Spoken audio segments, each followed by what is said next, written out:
Assalamualaikum warahmatullahi wabarakatuh. Selamat malam, izin memperkenalkan diri. Nama saya Silpa Kurata Ayuni dengan NIM 2406993. Di sini saya akan memaparkan terkait dengan pengaruh keterampilan pengukur terhadap ketidakpastian hasil pengukuran. Nah, kita akan perkenalan dulu dengan pengukurannya. Pengukuran adalah proses untuk mencari informasi besaran tertentu ya. Misalnya tekanan, suhu, tegangan, dan sebagainya. Informasi yang diperoleh ini dapat berupa nilai dalam bentuk angka, itu biasa disebut dengan kuantitatif, maupun dengan bentuk pernyataan yang merupakan sebuah kesimpulan yang biasa disebut dengan kualitatif. Nah, ketidakpastian pengukuran ini adalah kondisi di mana hasil pengukuran tidak dapat dipastikan dengan nilai yang tepat. Pengukuran ini akan selalu ada selisih antara hasil pengukuran dengan nilai sebenarnya terhadap objek yang kita ukur. Selanjutnya, nah, dalam suatu pengukuran nih, tentunya ya akan selalu ada nilai ketidakpastian. Nah, kenapa? Karena dipengaruhi oleh berbagai faktor. Ya. Salah satunya adalah keterampilan pengukur dalam menggunakan alat ukur. Nah, misalnya ketika kita mengukur balok menggunakan jangka sorong. Nah, ketika kita tidak mampu menggunakan alat ukur tersebut, hal itu akan berpengaruh terhadap ketidakpastian pengukuran. Untuk itu, diperlukan analisis keterampilan penggunaan alat ukur terhadap pemahaman konsep materi besaran dan satuan melalui sebuah eksperimen. Ada dua topik yang akan saya sampaikan terkait dengan ketidakpastian pengukuran. Yang pertama, tentang ketidakpastian pengukuran tunggal dan juga ketidakpastian pengukuran berulang. Oke. Kita bahas dulu nih ketidakpastian pengukuran tunggal. Ketidakpastian pengukuran tunggal ini dituliskan dengan hasil pengukuran sama dengan X plus minus delta X, dan delta X ini merupakan setengah dikali NST. Oke, kita lihat ya, X ini apa? X ini adalah besaran fisika yang diukur. Ya, besaran fisika yang diukur. Nah, sedangkan delta X ini merupakan ketidakpastian pada pengukurannya. Jadi nanti kita tulisnya ini, besaran fisika yang diukurnya berapa plus minus ketidakpastian pada pengukurannya. Kan NST itu apa? NST itu merupakan nilai skala terkecil. Nah, sebenarnya nilai X ini ada dalam daerah antara X min delta X dan X plus delta X. Oke. Kita mulai ke contoh soalnya saja ya. Ini saya punya sebuah contoh soal ya terkait dengan pengukuran tunggal. Oke. Doni mendapat tugas untuk mengukur diameter luar dari pipa paralon. Oke, ya perhatikan gambarnya ya. Menggunakan jangka sorong dan hasil pengukurannya seperti gambar di atas. Nah, hasil pengukuran yang dilakukan oleh Doni adalah Nah, di sini tidak disebutkan ya nilai X-nya itu berapa gitu, hasil pengukurannya itu berapa. Tapi kita bisa lihat, kita bisa baca ya di gambarnya. Oke. Nah, pertama-tama kita harus tahu dulu nih, tingkat ketelitian dari jangka sorong itu berapa. Nah, tingkat ketelitian dari jangka sorong ini adalah 0,01 cm atau 0,1 mm. Oke. Nah, karena di gambar disajikannya dalam sentimeter, maka kita akan menggunakan yang sentimeter, yaitu 0,01 cm. Oke. Yang pertama kita cari skala utamanya dulu ya. Ingat ya, dalam jangka sorong itu ada skala utama dan ada skala nonius. Nah, skala utama ini didapat dari apa? Oke, perhatikan ya gambarnya. Nah, skala utama ini kita mulai dari 3 ini ya, 3,1, 3,2, 3,3 dan seterusnya. Oke. Nah, untuk mendapatkan nilai skala utama itu kita lihat nih. Di samping kiri 0 itu berapa? Lihat. Berapa ini? 3,1. Maka skala utamanya 3,1 cm.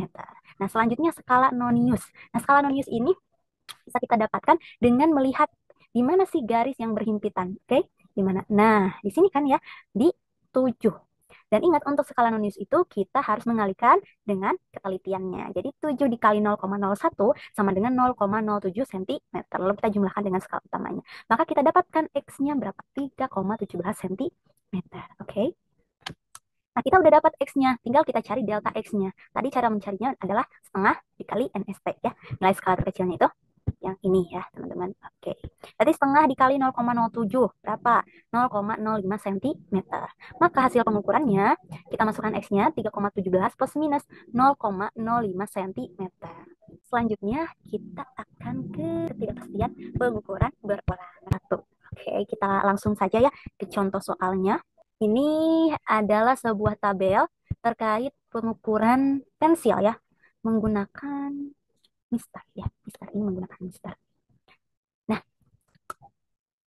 ini ada pengukuran ke-1, ada pengukuran kedua, ada pengukuran ketiga, ada pengukuran keempat, ada pengukuran kelima, dan ada pengukuran keenam. Nah, setiap pengukurannya itu memiliki hasil yang berbeda-beda. Nah, disebut dengan ketidakpastian karena setiap kali kita mengukur hasilnya berbeda. Nah, ini panjang pensilnya dalam sentimeter ya. Nah, bagaimana sih cara mengerjakan soal seperti ini? Kan yang ditanyakan itu adalah hasil pengukuran beserta ketidakpastiannya. Nah, awalnya ini tuh dua tabel ya, dua tabel. Lalu saya tambahkan satu tabel lagi untuk mempermudah. Nah, kita cari nih XI kuadratnya terlebih dahulu. Jadi si XI ini sebutnya XI ya, ini XI, XI, XI, XI. Kita kuadratkan, lalu kita simpan di sini. Kuadratkan semua, simpan, simpan, simpan. Lalu kita jumlahkan. Ya, kan ini ada sigma XI kuadrat. Nah, sigma XI berapa? Sigma itu jumlah ya, jumlah dari semuanya berapa? 72,4. Nah, jumlah dari XI kuadratnya adalah 873,86. Oke. Lalu gimana nih? Kita cari dulu X barnya. Rumusnya tadi apa? Dari hasil pengukuran peluang. X bar plus minus S. Oke. Maka kita cari X barnya terlebih dahulu. Gimana kita? Ya, kita masukin aja ke rumus jumlah XI. Jumlah XI berapa tadi? 72,4. Dibagi jumlah datanya berapa? 1, 2, 3, 4, 5, 6. Dibagi 6 hasilnya 12,06. Oke. Selanjutnya kita cari simpangan bakunya. Tulis lagi ya rumusnya. Dan kita langsung masukkan. Jadi pusing lihat ya. Ini 1 per N-nya itu kan jumlahnya tadi 6. Akar 6, N lagi kan ya. Kita masukin jumlah XI kuadratnya 873,86 dikurangi berapa ini? 72,4 ya, data XI-nya dikuadratkan. Dikurangi parah gitu. Dibagi ini 6 yang tadi, jumlah yang tadi ini dikurang 1 jadi 5. Oke. Lalu kita dapat ini ya 5.243,16 dikurangi 5.241,76. Dibagi 5, maka kita dapat hasilnya 1 per 6, akar 1,4 dibagi 5 sama dengan 1 per 6, akar 0,28 sama dengan 1 per 6, dikali 0,53 hasilnya 0,08. Kita dapatkan simpangan bakunya 0,08. Tadi X barnya kita juga udah dapat nih, berapa? 12,06. Maka hasil pengukurannya kita tuliskan 12,06 plus minus 0,08. Terkait yang telah tadi saya sampaikan, akan selalu ada ketidakpastian dalam setiap pengukuran. Karena berbagai faktor, terutama yang paling fatal itu adalah ketidakmahiran, ya, kemampuan personal dari seseorang yang mengukur. Karena apa? Karena misalnya tadi misalnya kita menghitung menggunakan jangka sorong. Kita tidak tahu ketelitiannya, kita tidak tahu cara membacanya, maka udah pasti kan? Hasilnya akan salah dan tidak pasti. Mungkin sekian yang dapat saya sampaikan. Terima kasih dan mohon maaf bila ada kekurangan. Dan saya juga mengucapkan terima kasih yang sebesar-besarnya kepada Dr. Duden Saipudjaman, SPDM, PDMSI, selaku dosen pengampu mata kuliah Eksperimen Fisika Dasar.